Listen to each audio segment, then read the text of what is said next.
오늘은 하나님 나라의 증인이라는 제목으로 말씀을 같이 나누겠습니다. 지난주에는 우리가 하나님께서 우리에게 주신 증거들에 대해서 살펴보았습니다. 오늘은 하나님의 나라의 증인, 즉 하나님의 나라가 무엇인지에 대해서 함께 나누고자 합니다. 통계조사에 따르면 사람들이 가장 이민을 가고 싶은 나라가 여러분 맞춰보시겠습니까? 캐나다라고 그럽니다. 미국인 줄 아셨습니까? 캐나다가 1위고 2위가 의회입니다. 일본입니다. 3위가 미국이고 한국은 48위. 캐나다로 이민을 가고자 하는 그 이유는 캐나다라는 나라가 생긴 이유와 연관이 되는데 거기는 복지제도가 잘 되어 있을 뿐만이 아니라治安도 잘 되어 있고 다문화 다민족이 섞여서 살기 때문에 서로 배척하지 않고 너 몇 살이냐 이런 것도 안 하고 내가 누군지 아냐 이런 것도 안 하고 그런 권위적인 문화도 없고 그렇기 때문에 또 풍부한 자원이 있고 인구 밀도도 그만큼 낮고 캐나다가 한국의 한 거의 100배 정도 되거든요. 그런데 사는 인구는 몇 천만 명도 안 됩니다. 여기는 정말 많은 땅에 엄청난 인구 밀도를 가지고 있죠. 그렇듯 많은 사람들은 어떻게 이 세상에서 좋은 나라로 이민을 가서 거기에서 어떻게 이 세상을 잘 살아낼지 하는 그런 관심을 가집니다. 예를 들어 캐나다에 이민을 가고자 하면 그 나라에 대해서 자세하게 공부를 하고 또 언어를 준비하고 또 자기가 원래 살던 그곳의 모든 것들을 정리하고 하는 이런 일련의 절차들이 필요하죠. 많은 사람들에게 캐나다가 이민을 가고 싶어 하는 그런 동경의 나라인 것처럼 저와 여러분에게도 마땅히 동경해야 될 나라가 있음을 여러분 믿으십니까? 우리는 그 나라에 이미 속해 있고 그 나라를 이 땅에서 살아내고 있고 장차 그 나라로 갈 것입니다. 요즘 문득 그런 생각이 들었습니다.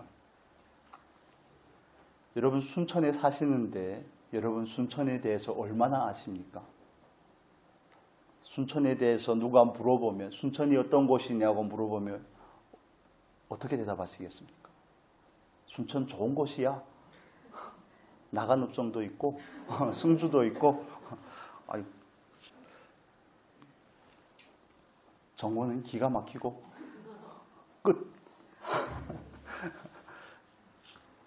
우리는 막상 우리가 살고 있는 도시뿐만 아니라 우리가 속해 있는 단체라든지 그 나라라든지 설명을 하려고 하면 안다고 막연하게 생각하는 경향들이 너무 많더라는 겁니다. 그렇다면 그 누군가가 여러분에게 당신은 하나님의 나라에 속해 있다면서요. 그러면 그 나라에 대해서 좀 소개해 주시면 좋겠습니다. 그렇다면 여러분은 하나님의 나라를 어떻게 소개하시겠습니까? 어떻게 안내하시겠습니까? 하나님의 나라에 대해서 어떻게 말씀을 하시겠습니까? 그 나라에 대해서 그 누군가에게 증거하기 위해서 그 누군가에게 그 나라를 소개하기 위해서는 그 나라에 대해서 정확하게 알아야 됩니다. 1차적으로 지식적으로라도 잘 알고 있어야지 소개할 수 있습니다. 저희 애들이 가끔씩 저에게 물어봅니다. 아빠 고향은 어떤 곳이냐고. 그럴 때마다 뜨끔하죠. 어떻게 설명을 해야 될까? 그래서 그런 대답을 하기 위해서 인터넷을 뒤져서 어떤지 그런 것들을 살펴보고 가장 기본적인 것들을 살펴보고 그곳의 이름은 무엇인데 그 이름의 뜻은 만주어에서 유래가 되었고 이런 얘기들을 하죠. 다시 질문으로 돌아와서 여러분은 하나님 나라에 속해 있고 우리는 하나님 나라의 증인인데 하나님 나라에 대해서 얼마나 알고 계십니까? 다른 질문을 드릴게요. 여러분은 하나님의 나라에 속해 있다고 하는 사실을 아십니까? 그 나라에 속해 있고 그 나라의 삶을 이 땅에서 살아내야 되고 장차 그 나라로 가야 되는 것이 저와 여러분에게 주신 숙명이고 사명이라면 우리는 그 나라에 대해서 더욱 깊이 알고 탐구하고 정말 학습하고 때로는 의지를 들여서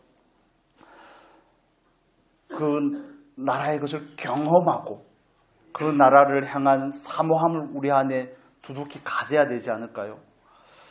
그런데 우리는 그 나라에 속해 있다고 하면서 또 그 나라에 언젠가는 갈 것이라고 하면서 그 나라에 대해서는 관심이 별로 다 그런 것은 아니지만 별로 없는 것 같다. 그 나라에 대한 지식이 너무 짧고 결핍된 것 같다 하는 그런 생각이 듭니다. 여러분, 선배들이 우리에게 이건 종교개혁에서부터 시작이 되는 문제지만 종교개혁을 하면서부터 개신교가 출발이 되면서 마틴 루터가 믿음으로 의롭게 된다. 이신칭이라고 그렇게 표현을 하죠. 그것만 지나치게 강조를 하다 보니까 하나님의 나라, 복음은 하나님의 나라의 복음인데 우리는 많은 부분에 있어서 십자가의 구속이라는 한 측면에 대해서 지나치게 많이 공부하고 들어온 겁니다. 그러다 보니까 그 십자가의 온전한 십자가도 아니고 십자가의 한 부분, 나를 위해 죽으신 예수님에 대해서만 주구장창 들어왔지 내가 예수님과 함께 죽었다는 사실도 예수를 믿고 한참 지나서야 안 사람들도 많죠. 그리고 그 십자가뿐만 아니라 하나님의 나라의 복음은 십자가만 있는 것이 아니라 무덤에 장사됨이 있고 3일 만에 부활함이 있고 승천함이 있고 장차 오심이 있는데 그 십자가 위에 다른 것들에 대해서는 지나치게 소홀해 있다 보니까 저와 여러분의 신앙이 지나치게 은혜 중심으로 지나치게 십자가의 구속에 초점을 맞추다 보니 이 세상에서의 삶이 없는 겁니다. 그러면 구속의 은혜를 입어서 이 세상을 살아간다면 구체적으로 이 세상에서 어떻게 살아야 될지는 믿음의 선진들이 우리에게 많이 소개를 못 해줬던 것 같습니다. 예수 믿고 구원받아 천국 가자. 이게 오랫동안 한국 교회가 가졌던 모토였죠. 저도 처음에 예수를 믿고 중국에서 예수를 믿었지만 한국의 목사님들을 통해서 배우다 보니까 그렇게만 알았습니다. 예수 천당 불신지옥.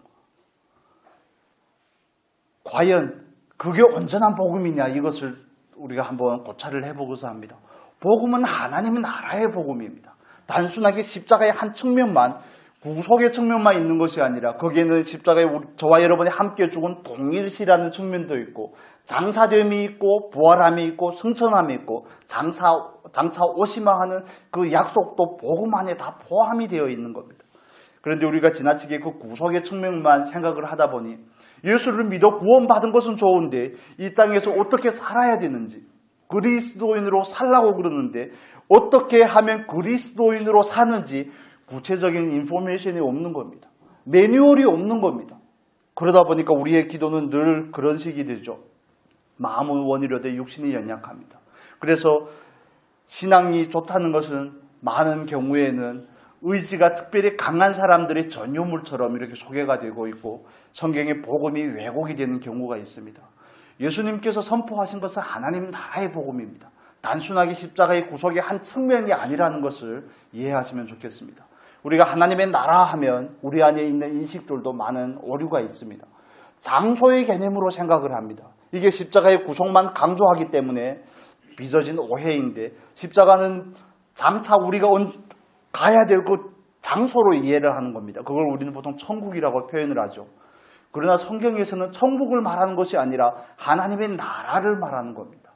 이미 임했고 하나님의 그 약속을 따라서 이미 임했고 이미 이 땅에서 이루어져 가고 있으며 장차 완성될 그 나라를 예수님은 주구장창 말씀을 하시는데 부활하시고 나서 제자들과도 40일 동안 하나님의 나라에 대해서 말하는데 그런데 우리는 그 하나님의 나라에 대한 복음을 많이 왜곡한 부분이 있고 온전하게 이해하지 못한 부분들이 있습니다. 하나님의 나라를 천국으로 특정한 장소로 이해하는 거 그건 잘못된 생각입니다. 또 하나님의 나라라고 그러니까 이 땅에서 이 땅을 하나님의 나라로 만들고자 합니다. 사회적인 개혁에 적극적으로 참여하고 이 땅에서 어떻게 하든 이 땅에 그리스도의 푸른 계절이 오게 하리라는 그런 어찌 보면 소망이 아닌 야망을 가지고 이 땅을 어떻게 하든지 하나님의 나라로 만들려고 합니다. 그건 성경에서 말하는 것이 아니죠. 그리고 또 어떤 사람들에게 있어서 그 하나님의 나라는 막연한 기대 가운데 수상적인 개념으로만 가지고 있습니다. 만일 저와 여러분에게도 하나님의 나라가 이렇게 자리 잡고 있고 우리가 하나님의 나라를 이 정도로 이해하고 있다면 우리들의 삶은 이 땅에서 전혀 영향력이 없습니다. 우리가 비록 하나님의 나라에 속해 있지만 그 증인으로서의 삶을 살아낼 능력이 없는 겁니다. 여러분은 하나님의 나라에 속해 있다는 사실을 아십니까? 그렇다면 우리는 그 나라를 탐구하고 그 나라를 정말 침노해야 된다는 사실 또한 아십니까? 그렇다면 우리는 그 나라에 대해서 얼마나 열심을 내서 배우고 학습하고 그걸 얼마나 탐구하고 있고 얼마나 그 나라를 사모하고 추구하고 있습니까? 이건 우리가 가져야 될 근본적이고 진지한 질문들이죠. 여러분께서 만약 이 땅을 떠나실 때 유언을 남긴다면 어떤 말씀을 유언으로 남기시겠습니까? 보통 유언을 들어보면 그 사람이 가진 가치관을 알 수 있거든요. 그 사람이 가장 중요하게 여기는 게 무엇인지를 알 수 있습니다. 그렇다면 예수님께서 제자들에게 남긴 유언이 뭡니까? 40일 동안 하나님의 나라에 대해서 말씀하시고 제자들에게 하나님 나라의 증인이 되라고 말씀하신 것을 우리가 말씀을 통해서 미루어 볼 때 예수님의 관심은 하나님의 나라에 있다는 사실을 우리는 알 수 있습니다. 사도행전도 온통 하나님의 나라에 대한 이야기로 가득 차 있습니다. 우리가 사도행전 1장 3절 먼저 보겠습니다. 해 받으신 후에 또한 저희에게 확실한 많은 증거로 친히 사심을 나타내사 40일 동안 저희에게 보이시며 하나님 나라의 일을 말씀하시니라. 28장으로 가서 보겠습니다. 사도행전 28장.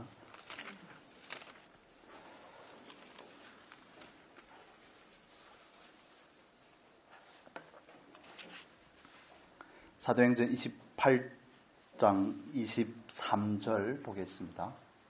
23절 같이 읽겠습니다. 신약성경 237페이지 사도행전 28장 23절 같이 읽겠습니다.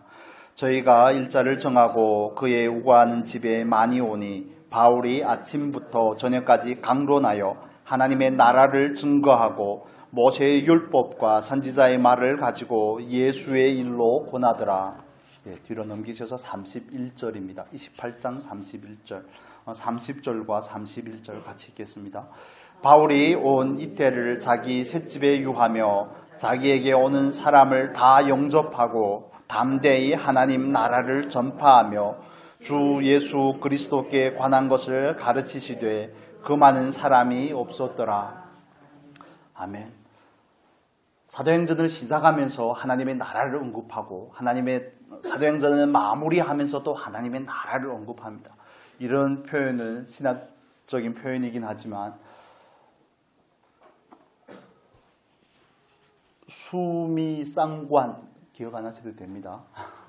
마치 햄버거에는 뭐가 중요합니까, 여러분? 양쪽에 있는 빵이 중요합니까? 아니면 가운데 있는 내용물이 중요합니까? 빵이라고 그러시면 할 말이 없습니다만 굳이 이럴 때면 꼭 빵이라고 하시는 분들이 가끔 계셔서 이렇듯 사도행전이 시작할 때 하나님의 나라로 시작하고 마지막에 사도 바울이 로마에 가서 복음을 전할 때에도 하나님의 나라를 전한 것으로 보아 사도행전은 온통 하나님의 나라에 대한 내용이라는 것을 우리에게 알려주고 있습니다. 예수님께서 이 땅에 오셨을 때 하나님의 나라가 이미 이 땅에 임한 것입니다. 하나님께서 이 땅에 이루시고 싶은 그 하나님의 나라가 이 땅에 임한 것이 시작이 된 것이고 그 나라가 예수 그리스도의 죽으심과 부활을 통해서 이 땅에서 얼마나 힘차게 전진하고 있는지 점진적으로 확장이 되고 있는지를 우리에게 보여주는 것이 사도행전입니다. 예수님께서 성취하신 그 하나님의 나라, 예수님께서 가지고 오신 그 하나님의 나라를 성령께서 어떻게 그 바통을 이어서 이 땅 가운데 하나님의 나라를 확장해 가는지 하는 것이 사도행전의 기록이고 저와 여러분은 사도행전 29장을 지금 쓰고 있는 겁니다. 믿음의 선진들의 발자취를 따라서. 그래서 묵상 교재에도 보면 액트 29 이렇게 되어 있죠. 사도행전은 28장까지밖에 없거든요. 그 29장은 저와 여러분이 써가는 겁니다. 그런데 우리가 여기서 한 가지 수정해야 될 필요가 있는 것은 하나님의 나라를 우리가 확장시키는 것이 아니라 우리를 통하여 하나님의 나라가 확장되는 겁니다. 저와 여러분은 증인의 삶을 살아내는 것이 아니라 증인이 되는 겁니다. 늘 수동적인 표현을 쓰는 이유는 성령께서 우리를 통해서 하나님의 나라를 증거해야 되기 때문에 그렇습니다. 여러분, 하나님의 나라는 이미 임했고 이 땅 가운데 이루어져 가고 있으며 장차 완성될 나라라는 사실을 여러분 믿으십니까? 그러면 그 하나님의 나라의 특징과 그 하나님의 나라의 본질은 무엇입니까? 하나님의 나라의 본질은 하나님께서 영광 받는 곳이 하나님의 나라입니다.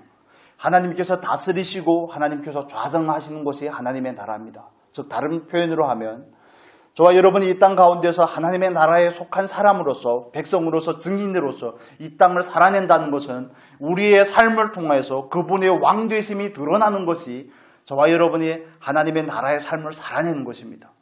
예수 믿는 것은 그냥 예수 믿고 구원받아 천국에 가는 개념이 아니라 이 땅을 얼마나 힘있게 살아내는가 하는 것에 모든 초점이 맞춰져 있습니다. 왜냐하면 이 땅을 살아내는 그 과정이 장차 저와 여러분이 하나님의 나라에 들어갔을 때의 그 처지를 결정하기 때문에 그렇습니다. 그렇기 때문에 우리가 이 땅에서 어떻게 우리의 삶 가운데서 하나님의 나라가 이루어지는지 하는 것은 굉장히 중요한 것이고 우리가 온통 관심을 집중해야 될 부분이고 예수님께서도 가장 소중하게 여기셨던 부분이라는 것을 우리가 이해할 필요가 있습니다. 막연한 개념이 아니고 실제적인 개념입니다. 천국의 실체이신 예수님께서 이 땅에 오셨죠. 그래서 누가복음 17장에 보면 예수님께서 제자들에게 말씀합니다. 하나님의 나라는 여기에 있다 저기에 있다 하는 것이 아니라 어디에 있다고요? 너희의 중에 있느니라. 예수가 하나님의 나라의 실체임을 말씀하는 겁니다.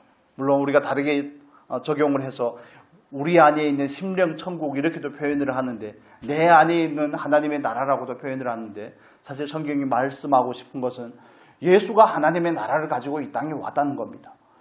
그러면 하나님의 나라가 아닌 이 땅은 마태의 표현을 따르면 악하고 음란한 세대입니다. 이 땅은. 이 땅에는 죄가 있고 사망이 있고 불법이 판치는 세상인데 예수가 하나님의 나라를 가지고 이 땅에 왔다는 것은 그 죄가 의가 되는 겁니다. 예수가 가지고 있는 그 하나님의 나라는 의의 나라입니다. 예수가 가지고 있는 나라는 생명이 넘치는 나라입니다. 예수가 가지고 이 땅에 온 나라는 거룩한 나라입니다. 타락하고 음란한 세대가 아니라 우리는 그래서 예수를 믿는다는 것은 이런 구체적인 삶의 전환이 일어나는 겁니다. 이제는 더 이상 죄의 종이 아니라 이 세상에서 타락한 문화를 따라가는 사람이 아니라 의의 종이고 거룩한 삶을 살아내는 하나님의 백성이 되어가는 것을 말하는 겁니다. 그래서 우리는 이 땅을 그리스도인답게 하나님 나라의 증인답게 살아내야 되는 것이 저와 여러분을 향한 하나님의 부르심임을 여러분 믿으시기를 바랍니다. 이걸 우리가 다른 표현을 하면 내 안에 이루어지는 구속이라고 그래서 주관적인 구속이라 이렇게 표현을 하죠. 그건 사실 하나님의 나라가 우리 안에 이루어지는 겁니다. 예전에는 내가 내 삶의 주인이 되었지만 스스로가 삶의 주인이 되어서 모든 걸 내가 생각하고 내가 결정하고 했지만 이제는 예수를 믿는다는 것은 내가 결정하고 내가 생각하고 내가 판단하고 내가 계획하고 내가 이루는 것이 아니라 예수가 그 삶의 자리에 예수가 뚫고 들어오는 것을 말하는 겁니다. 내 안에 거주하시는 그 성령께서는 거처가 없어서 내 안에 있는 것이 아니라 내 안에서 왕이 되시고자 하시는 것입니다. 내 안에서 진리가 주인되게 하고자 하시는 겁니다. 내 안에서 예수가 주인되게 하고자 하시는 것이 성령께서 하시는 일이십니다. 우리가 죄에 빠져있던 우리를 의로 진리로 인도하는 것이 성령이 하시는 일이고 늘 사망의 냄새가 진동하던 우리의 삶과 우리의 언행을 이제는 생명이 넘치는 생명의 통로로 바꿔가는 것이 성령의 일입니다. 그렇기 때문에 우리의 모든 관심은 내 안에 하나님의 나라가 이루어지는 겁니다. 발 뻗고 선교하러 나가는 것보다 더 중요한 것은 저와 여러분이 선교지라는 사실을 이해하시면 좋겠습니다. 저와 여러분이 선교지입니다. 성령께서 선교할 그 선교시가 저와 여러분 마음판입니다. 마땅히 기경을 해야 될 이 마음판입니다. 아직도 예수가 왕되지 않은 이 마음판이 사실 선교시고 땅끝이 아니겠습니까? 다른 의미에서. 그렇다면 이 세상을 우리가 증인으로서 살아가는 것, 증인이 되어가는 것은 예수가 나의 삶의 주인으로 사는 것을 의미하는 겁니다. 예수가 주인이 되기 위해서는 주인 전에 주인 행세를 하던 내가 죽어야 되는 것이죠. 단순한 십자가의 구속이 아니라 십자가의 주님께서 나를 위해 죽은 십자가가 아니라 내가 예수와 함께 죽은 십자가가 우리에게 구체적으로 경험이 되어야 되는 겁니다. 그렇다면 그 십자가를 우리는 어떻게 경험할 수 있습니까? 어떻게 경험할 수 있죠? 이스라엘 백성들의 그 역사가 우리에게 힌트를 줍니다. 그건 고난과 연단을 통해서입니다. 정말 우리가 당하는 구체적인 환난을 통해서이기도 하지만 다른 적극적인 의미에서 말씀을 드리면 우리가 날마다 말씀에 순종하면서 살 때 그 십자가를 경험하게 됩니다. 내가 예수와 함께 죽은 그 십자가를 경험하게 됩니다. 말씀을 따라 살려고 하는 그 의지를 들이지 않고 순종하는 삶이 없다 보니 십자가가 만나지지 않는 겁니다. 적당히 의로운 척하는 사람에게는 예수가 필요 없습니다.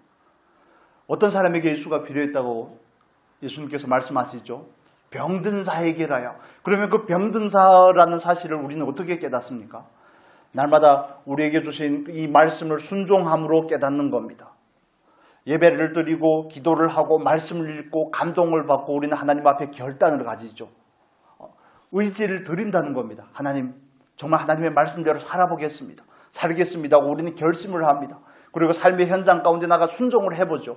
그런데 순종이 잘 됩니까? 안 됩니까? 될 때도 있습니다. 순종이 되기도 하고 안 되는데 안 될 때가 많죠. 그건 모든 사람에게는 보편적인 사실입니다. 그 불행이 점점 많아지는 것이죠. 그렇게 구체적으로 살아보고 순종을 하다 보면 안 되는 나를 발견하고 안 되는 나로 인해서 우리는 뭘 발견을 합니까? 그냥 나에게 있는 죄의 그 행위의 결과들이 아닌 내가 본질적으로 말씀을 순종할 수 없는 사람이라는 것을 발견하게 되고, 그래서 내가 주체가 되어서 말씀을 지키는 것이 아니라 예수가 내 안에서 나로 하여금 말씀을 지키게끔 해야 되는구나 하는 것을 비로소 깨닫게 됩니다. 그것은 마치 하나님의 은혜로 홍해를 건넌 이스라엘 백성이 광야라는 그 환란과 그 연단을 통하고 나서 요단을 건널 때는 어떻게 건넙니까? 믿음으로 들어가죠. 먼저 물이 창문에서 넘쳐나는데 믿음으로 들어갑니다. 그게 곧 십자가에서 우리가 죽은 사실을 경험하는 것입니다. 여러분, 우리가 그 십자가의 은혜를, 그 동일시의 은혜를 잘 경험하지 못하는 이유는 말씀을 따라 순종하는 삶의 구체적인 그 실천이 없기 때문에 그렇습니다. 여러분, 사랑해야 된다는 사실을 깨달으셨다면 정말 사랑하기를 힘쓰시기를 바랍니다. 사랑하는 척하는 게 아닙니다. 사랑해 봐야지가 아닙니다. 어떻게 해야 된다고요? 마음을 다하고 뜻을 다하고 힘을 다하고 심지어 목숨을 다해서 그 일을 해야 된다는 겁니다. 한 번 해서 안 된다고 포기하는 것이 아니라 안 되면 와서 기도하고 또 성령의 은혜를 힘입어 다시 해보고, 이게 반복이 될 때 우리는 내가 아니요 예수가 된다는 사실을 깨닫게 되고, 그러면 우리는 그 십자가의 은혜를 누리게 되는 겁니다. 여러분, 저와 여러분이 십자가에서 온전히 죽어야지 하나님의 나라가 우리 안에 온전히 이루어진다는 사실을 여러분 믿으시기를 바랍니다. 십자가의 복음은 예수가 나를 위해 죽은 복음이 뿐만 아니라 내가 예수와 함께 죽은 복음입니다. 그게 부활의 삶을 사는 겁니다. 예수님께서 부활의 증거를 보여주시고 왜 성령을 보내주셨습니까? 예루살렘을 떠나지 말고 기다리라고 하신 예수님께서 왜 기다리라고 하셨죠? 제자들이 말씀을 들어서 깨달았다 할지라도 그 말씀을 살아낼 능력이 없음을 아시기 때문에 그렇습니다. 베드로가 정말 그 결단이 정말 대단하다고 할지라도, 다른 사람들은 주님을 다 버릴지라도 저는 절대 버리지 않겠습니다. 그 베드로의 진심이지만, 그게 진심이지만 그 진심을 지킬 능력이 베드로에게 없다는 사실을 베드로가 경험을 했기 때문에 예수님께서는, 그런 제자들을 예수님께서 아시기 때문에 제자들에게 말씀하는 겁니다. 예루살렘을 떠나지 말고 하나님의 그 약속하신 것을 받을 때까지 기다리라. 여러분, 저와 여러분은 이미 임한 이 하나님의 나라를 구체적으로 이 땅에서 실행해 가는 사람인 줄로 믿습니다. 내 안에서만 하나님의 나라가 이루어질 뿐만 아니라 우리를 통해 그 하나님의 나라가 우리 이웃들에게, 우리의 가정에서 더욱더 나타나는 축복이 있기를 바랍니다. 그 은혜가 있기를 바랍니다. 그거 우리는 객관적인 구속이라고 표현을 하죠. 참여라고 표현을 합니다. 내 안에서 구체화된 그 하나님의 나라가 나를 통해 다른 사람에게 전달이 되는 것, 그게 증인의 삶이 아니겠습니까? 그런데 처음으로 돌아와서 그럼 하나님의 나라에 대해서 우리는 정말 알 필요가 있습니다. 이건 구체적인 공부가 필요한 겁니다. 구체적인 학습이 필요한 겁니다. 성경에서는 하나님의 나라를 뭐라고 그러는지, 예수가 왕된 그 나라, 예수의 통치가 임하는 그 나라, 성령의 지도하심과 인도하심을 받는 것이라고 말하는데 내 안에서 구체적으로 이루어지지 않는 이유가 무엇일까? 이런 고민이 저와 여러분의 삶 가운데 늘 있어야 되는 것입니다. 그게 이 땅에서 하나님의 나라의 증인으로 살아가는 저와 여러분의 마땅한 추구이고 모습이 되어야 됩니다. 이런 메시지는 늘 우리로 하여금 부담스럽게 합니다. 부담이 되죠. 그렇지만 그게 하나님께서 저와 여러분을 부르신 목적이라는 것을 우리가 이해할 때 우리는 다시 겸허하게 하나님 앞에 나아가게 됩니다. 하나님 증인된 삶을 살아낼 수 있도록 은혜를 주십시오. 정말 제가 열심을 다해서 마치 룻이 나오미를 붙쫓았던 것처럼, 마치 잇몸이 지하에 정말 밀착이 되어 있는 것처럼 정말 주님을 붙잡는 우리가 되게 하여 주십시오. 주의 말씀을 굳게 붙잡고 따라가는 내가 되게 해 주십시오 하는 이런 기도가 자연스럽게 나오게 되는 겁니다. 그래서 다른 게 표현을 하면 구체적인 기도가 없다는 것은 구체적인 말씀의 실천이 없기 때문에 비롯이 되는 겁니다. 기도의 필요성을 느끼지 못하기 때문에 그렇습니다. 제자들이 어떻게 예수님의 그 말씀을 따라 약속하신 것을 따라 열흘 동안이나 그 다락에서 기도할 수 있습니까? 베드로와 같은 경우에는 구체적인 실패를 맛봤기 때문에 그렇습니다. 다른 제자들도 마찬가지죠. 정말 그 누가 자기의 스승을 배신하고 싶겠습니까? 그런데 스승이 십자가에 못 박혀 죽음의 형장으로 나아가는데 아무것도 할 수 없는 연약한 자기들의 모습이 얼마나 밉고 얼마나 자책이 되고 얼마나 탄식이 되었으면 떠나지 말라고 한 그 약속을 따라서 10일 동안 10일이라고 말씀했습니까? 안 했습니까? 말씀 안 하셨죠. 예수님께서. 곧이라고 말했습니다. 늘 곧이라고 그러는데 아직도 안 오시고 곧 오신다고 그러는데 2000년이 지났는데 아직도 안 오시고 그 곧이 언제일지 우리는 모르지만 그러나 곧 오십니다. 여러분. 곧 오십니다. 제가 거기에 또 보탤 수는 없잖아요. 자기의 그 처절한 실패가 그 기도를 힘쓰게 만들더라는 겁니다. 그 처절한 실패가 성령을 기다리게 하더라는 겁니다. 여러분, 우리는 하나님 나라의 증인으로 부름을 받았기 때문에 그게 저와 여러분의 관심이 되었으면 좋겠습니다. 그냥 이 세상은 우리의 관심을 빼앗아가는 것들이 너무 많습니다. 삶이 너무 단순하지가 않습니다. 드라마만 봐도 TV만 봐도 채널이 정말 수백 개가 되지 않습니까? 뭘 봐야 됩니까? 남편들에게 농담이지만 남편들에게 리모컨으로 주면 하루 종일 시사를 보든지 아니면 하루 종일 채널만 돌린다고 그러는데 뭘 봐야 됩니까? 책도 많고 놀거리도 많고 쾌락을 즐길 만한 거리들도 많고 TV 채널도 많고 맛있는 것도 많고 이쁜 옷들도 많고 이쁜 장소도 많고 그냥 그게 또 더 확장이 되어가지고 뭐 SNS, 인스타 같은 그런 걸 통해서 다 알게 되다 보니까 우리의 삶이 여기에 집중하기가 그만큼 힘든 세대를 우리가 살아가고 있다는 것을 이해를 하셨으면 좋겠습니다. 제가 생각할 때 모든 것은 마귀 탓을 할 수는 없지만 이건 마귀가 하는 수작입니다. 자기를 광명의 천사로 위장해서 이 세상의 모든 것은 그토록 화려해 보입니다. 그런데 하고 나면 그처럼 허무한 게 없습니다. 그래서 우리의 모든 관심을 이 세상에 두고자 하는 것이 마귀의 수작이 아니겠습니까? 마귀가 오늘도 부리는 그 괴계가 아니겠습니까?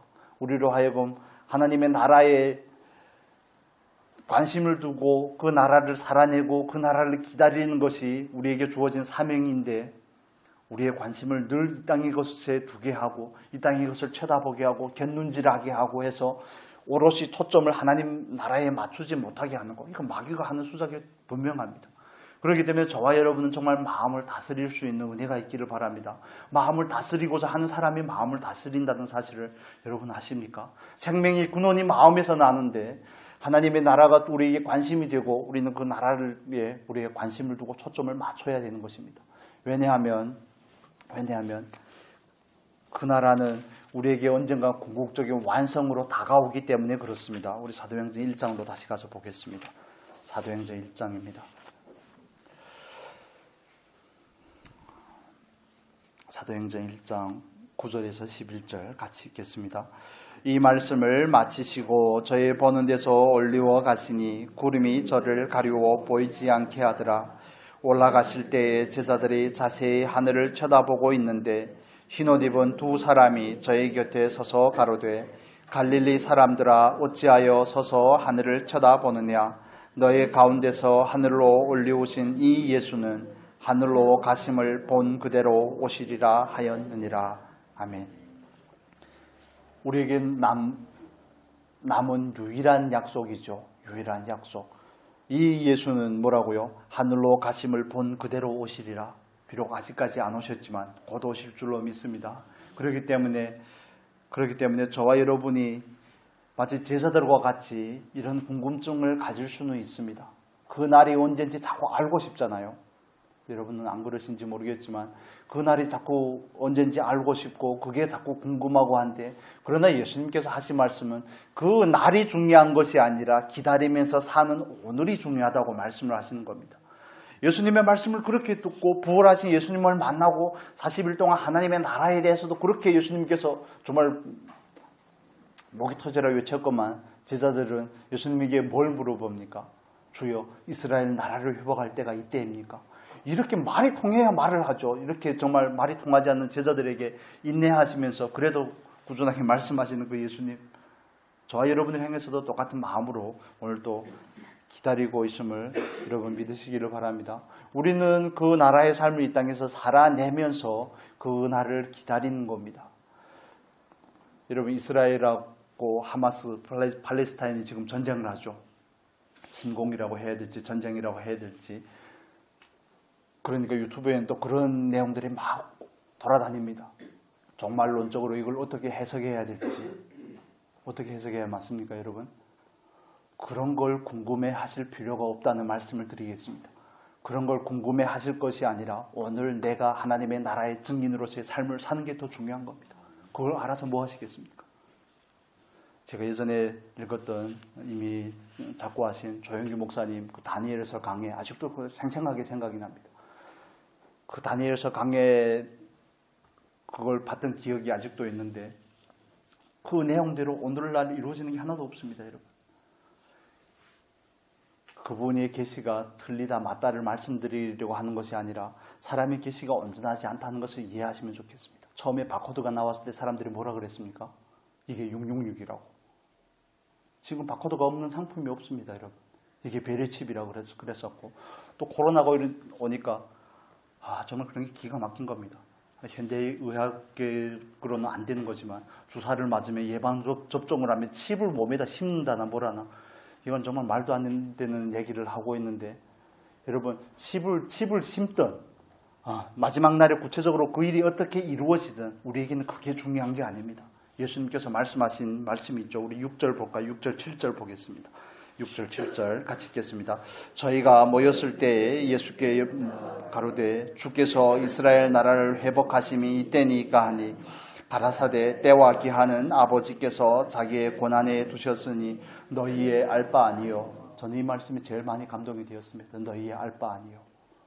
그걸 궁금해하지 말고 어떻게 하라는 겁니까? 성령을 기다리고 증인의 삶을 사는 게 더 중요하다는 것을 말씀하는 겁니다. 주어진 현장 가운데서 하나님의 나라가 내 안에 이루어지기를 힘쓰는 것, 그게 저와 여러분이 해야 될 일이라는 겁니다. 또 많은 얘기들이 나올 겁니다.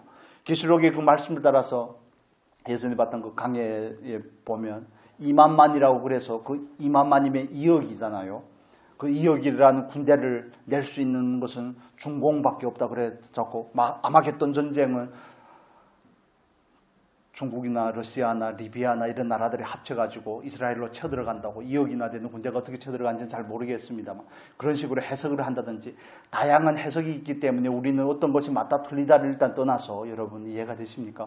그걸 떠나서 그걸 궁금해할 것이 아니라 오늘의 삶을 사는 것이 더 중요한 겁니다. 너희 알 바 아니요. 징조로 보여주신 것이지 무엇가 무엇이라고 콕콕 집어서 예수님께서 말씀을 안 하셨다고요. 우리는 그냥 징조로 하는 겁니다. 민족이 나라가 나라를 대적하여 일어날 것이요. 그러므로 우리는 그 마지막 때가 가까웠음을 징조로 하는 겁니다. 그래서 그 지나치게 구체적으로 해석하려고 하는 것 정말 많은 위험이 도사리고 있습니다. 트럼프 대통령이, 지금은 미국의 대통령이 아니지만 트럼프 대통령이 대통령 시절에 예루살렘으로, 이스라엘을 방문하고 예루살렘으로 가서 예루살렘이 이스라엘 수도라 막 이런 망언을 하고 하니까 많은 사람들이 또 하나님이 트럼프를 어떻게 또 쓰실 것인지 막 그런 또 성경을 빗대어서 자꾸 해석을 내놓고 하는데, 여러분 그런 호기심은 정말 위험합니다. 저와 여러분은 그런 호기심을 가지지 마시고 오늘의 삶을 구체적으로 살아내는 데 더 집중하실 수 있기를 바랍니다. 예수님께서 다시 온다는 사실을 모르는 그리스도인이 어디에 있습니까? 온다는 것을 안다면 준비를 하냐고요.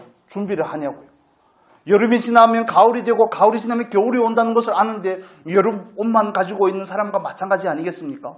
겨울이 오면 가을 옷을 또 벗어내놓고 겨울 옷으로 갈아입을 준비를 해야 되죠. 그게 더 중요하지. 언제 오는지가 중요합니까? 어떻게 오는지가 중요합니까? 그것보다 더 중요한 것은 오늘을 알고 준비하는 것이 더 중요한 것입니다. 너희가 본 예수는 가심 그대로 다시 오시리라. 왜 두 명의 천사가 보여주는지 압니까? 확실한 증거라는 겁니다. 성경에서 2라는 숫자는 증거의 숫자거든요. 증인의 숫자이기 때문에 그렇습니다.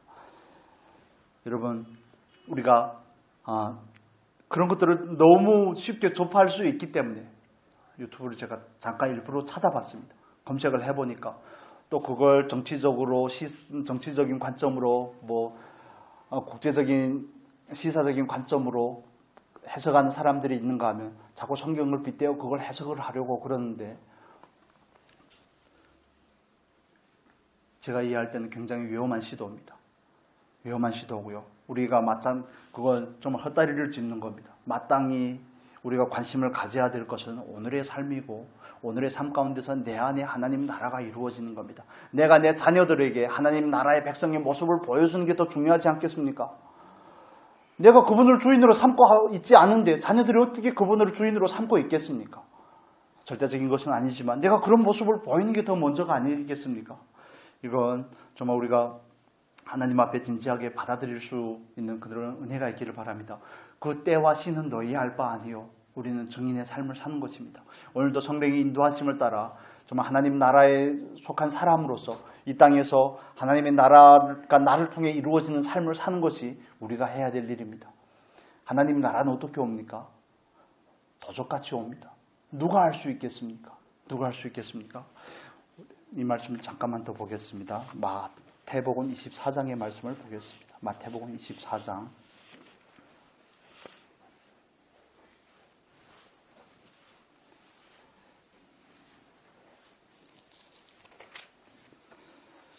마태복음 24장 40절에서 42절 보겠습니다.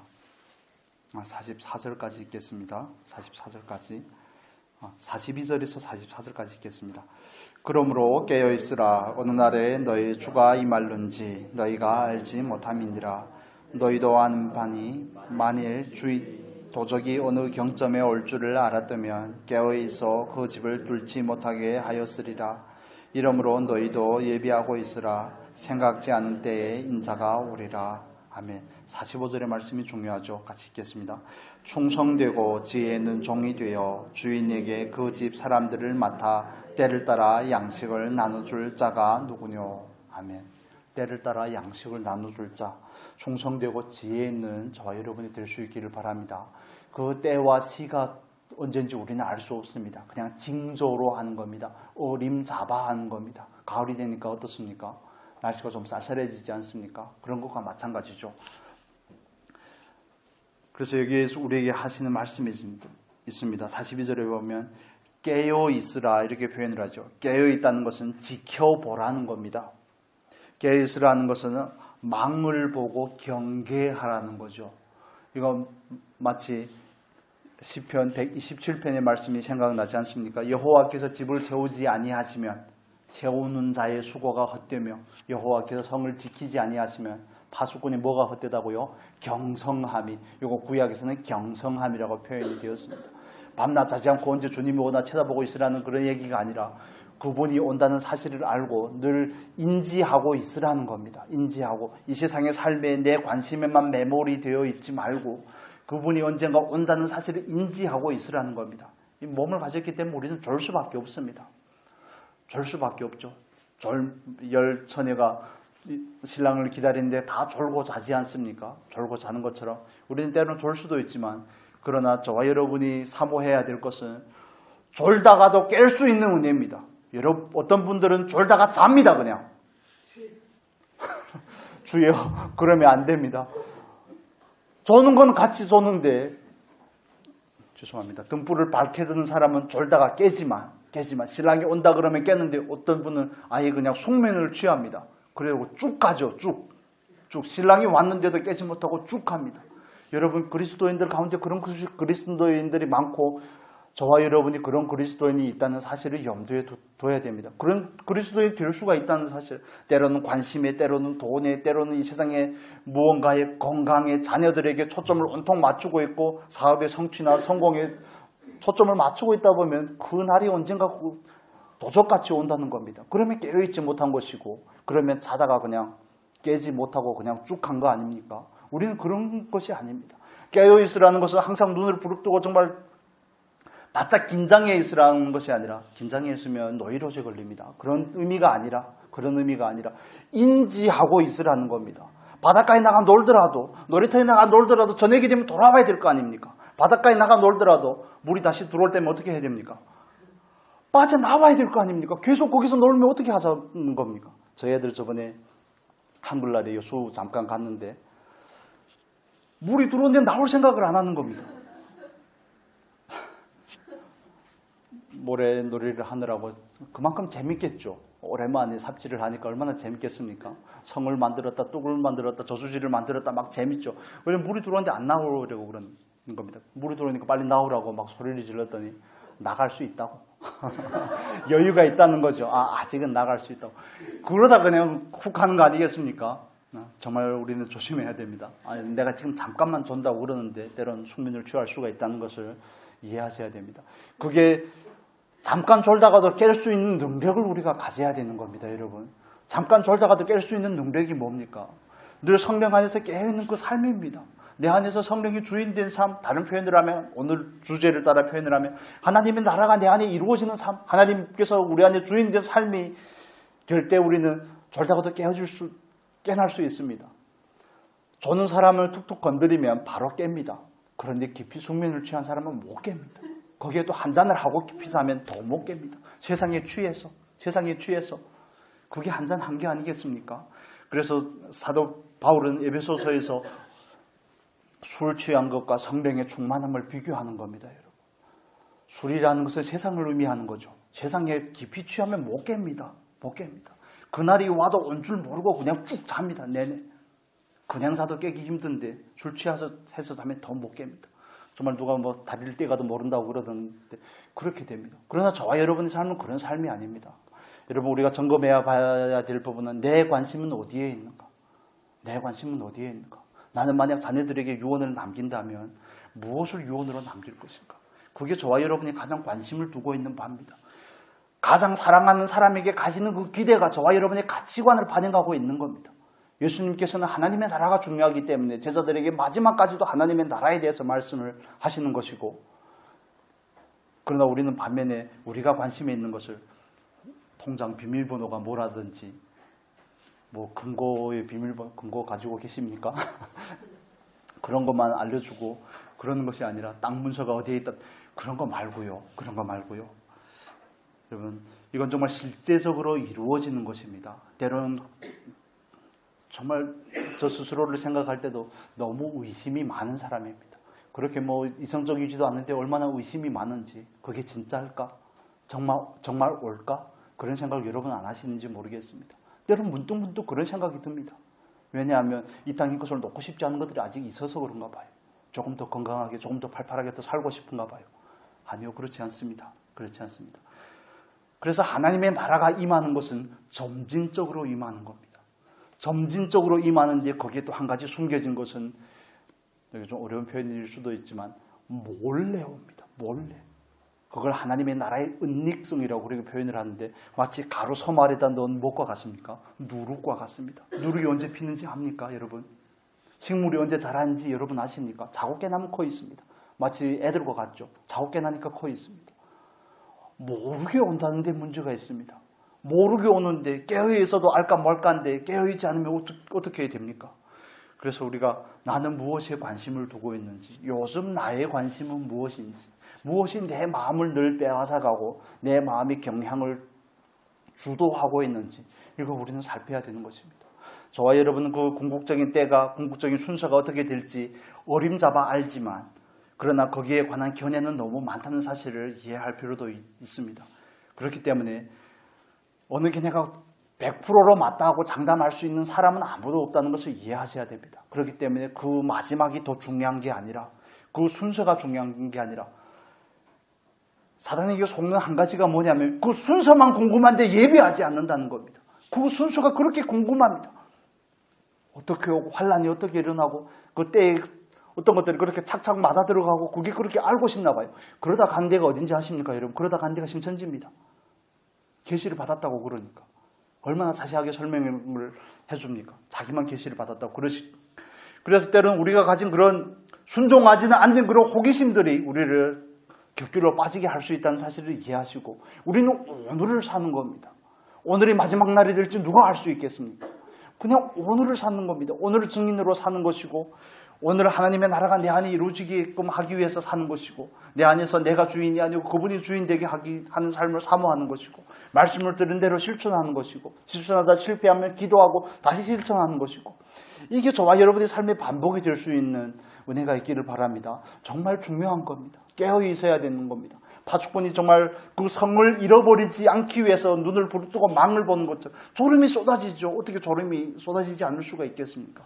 그래도 눈을 부릅뜨고 자기 가족과 그 성을 지켜야 된다고 의무감 때문에, 책임감 때문에 그 성을 지키는 것과 같이 저와 여러분도 마찬가지입니다. 우리가 단순하게 나만 지킵니까?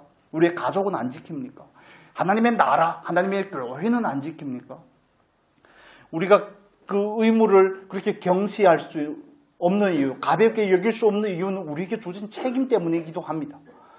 여러분, 우리 한 사람이 무너지면 결국에는 하나님의 나라가 훼손을 받게 되고 하나님의 교회가 무너지게 되는 것을 이해하시면 좋겠습니다. 늘 내 실패는 작은 것입니다, 여러분. 내 실패가 물론 중요하죠. 내가 실패하면, 우리 스스로가 실패하면 다른 사람에게 끼치는 영향, 교회에 끼치는 영향, 우리는 유기적인 존재이기 때문에 이런 부분들이 상관성을 가지고 있다는 것을 이해를 하시면 좋겠습니다. 그래서 저와 여러분은 하나님 앞에서 깨어 있을 수 있는 은혜가 있기를 바랍니다. 정말 성령에 감동받는 것이 무엇인지, 성령께서 감동하실 때 어떻게 감동하시는지, 이런 데에 대해서 우리는 구체적으로 더 깊이 공부할 필요가 있습니다. 배워야 되고 체험을 해야 되고 날마다의 삶 가운데서 경험을 해야 됩니다. 그래야지 우리는 하나님 앞에서 그걸 인지할 수 있는 겁니다. 인지는 지식으로 하는 것이 아닙니다. 지각으로 하는 거죠. 그냥 알아지는 겁니다. 그냥 알아지는 겁니다. 여러분, 우리가 하나님 앞에서 정말 그 부분에 있어서 조금 더 경계를 가지심이 마땅한 줄로 압니다. 그래서 예수님께서는 마지막 때에 대한 이야기를 그렇게 많이 합니다. 많이 합니다. 징조를 말씀하시고 구체적인 예를 들어가면서 마태복음에 그런 비유들이 너무 많이 나와 있죠. 그렇게 말씀을 하시는 겁니다. 여러분, 우리는 사도행전을 통해서 오늘 하나님의 나라가 무엇인지에 대해서 충분하진 않지만 조금이나마 살펴보았습니다. 이미 오신 예수님께서, 이미 죽으시고 부활하시고 승천하신 그 예수님께서 오늘도 성령으로 저와 여러분 안에 거하는 이유는 우리 안이 하나님의 나라가 되게 하기 위함인 줄로 믿습니다. 우리는 장차갈 하나님의 나라를 사모하지만 우리는 하나님 나라의 증인으로서, 하나님의 나라를 가진 자로서, 그 나라에 속한 자로서 오늘을 하나님의 나라의 백성답게 살아내야 되는 것입니다. 내 안에서 하나님의 나라가 이루어지는 그런 놀라운 축복이 저와 여러분에게 있기를 소원합니다. 기도하겠습니다. 참 좋으신 아버지, 머리로 아는 지식에 사실인 것 마냥 때론 착각하고 속을 때가 너무 많은 것 같습니다. 아버지, 좀 우리가 그 하나님의 나라가 이미 도래하였음을 알고 이 땅에서 이루어져 가고 있으며 그 나라가 장차 완성이 될 것을 안다면, 예수님께서 다시 그 하나님의 나라를 완성시킬 것을 안다면 우리가 마땅히 깨어있어 준비하는 것이 정상적인 삶인 줄로 압니다. 아버지, 우리가 정말 지식적인 호기심을 충족하는 데만 만족하는 것이 아니라 그 나라를 기다리고 준비하는 우리가 되게 하여 주시옵소서. 깨어있게 하여 주옵소서. 또한 예비하는 우리가 되게 하여 주옵소서. 정말 세상의 깊은 잠에 취하지 않도록 우리를 지켜주시고, 정말 우리가 스스로 우리의 마음을 지키고 우리의 믿음을 지키고 하나님 앞에서 경계를 가지고 하루하루의 삶을 충실하게 살아낼 수 있도록 은혜를 더하여 주시옵소서. 장차 오신다고 말씀하신 주님, 그날이 언제일지 모르지만 그 오신 그날을 우리가 정말 소망하며 기대하며 기다리며 또한 준비할 수 있기를 간절히 소원합니다. 이 시간도 감사하며 예수님의 이름으로 기도합니다.